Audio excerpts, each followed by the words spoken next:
राष्ट्रीय किसान मजदूर महासंघ के राष्ट्रीय अधिवेशन 26, 27 एवं 28 फरवरी को अमर शहीद चंद्रशेखर आजाद के स्मारक पर अखंड ज्योति दीपक प्रज्वलन के साथ किया जाएगा।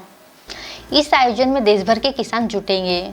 आयोजन तैयारियों को लेकर जिले में भी बैठकों का दौर चल रहा है। शुक्रवार को कृषि उपज मंडी में आयोजित बैठक में प्रांतीय अधिकारी गोपाल पाटीदार ने बताया, यह देश भर में शहीद हुए वीरों की स्मृति में बारी बारी से अखंड ज्योति तक दीपक प्रज्वलन किया जाएगा, जिससे आने वाली पीढ़ियों में बलिदान, संघर्ष और जागरूकता की भावना को जीवित रखा जा सके। पाटीदार ने बैठक में कहा कि केंद्र सरकार की आयात निर्यात नीति किसानों को गुलामी की ओर धकेल रही है।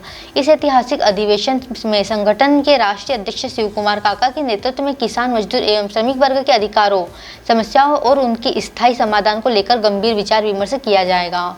बैठक के दौरान सभी ने अधिवेशन में शामिल होने के लिए गाँव-गाँव तक किसान एवं मजदूरों के बीच संगठन की आवाज पहुँचाने का संकल्प लिया। चूँकि निमाड़ प्रांत में तो हमारा राष्ट्रीय अधिवेशन है दिनांक 26, 27, 28 और 1 मार्च को 4 दिवसीय है, जिसमें 27 फरवरी को आदि गुरु शंकराचार्य जी के द्वारा क्रांतिकारियों के गुरु चंद्रशेखर आजाद साहब की जन्मस्थली चंद्रशेखर आजाद नगर भावरा अलीराजपुर में अखंड दीप जलाया जाएगा। इसके पूर्व हुसैनीवाला भगत सिंह के जन्मस्थली पर समाधि स्थली पर हम दीपक जला चुके हैं।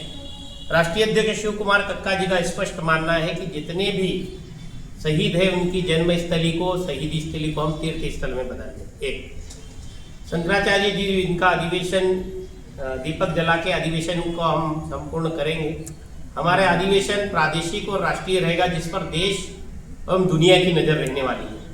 इस अधिवेशन में भारत सरकार को हम कहना चाहते हैं कि अगर चंद्रशेखर आजाद के दीपक जलाने के बाद एक संकेत क्लियर है कि आप देश के किसानों को भी आज़ादी दी जाए।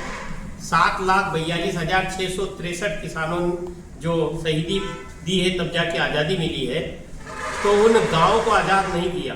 गाँव अभी भी गुलाम है और तंत्र में बैठे लोग गाँव का उपहास करते हैं, गाँव की मेहनत को महानगर की अय्यासी पर उड़ाते हैं।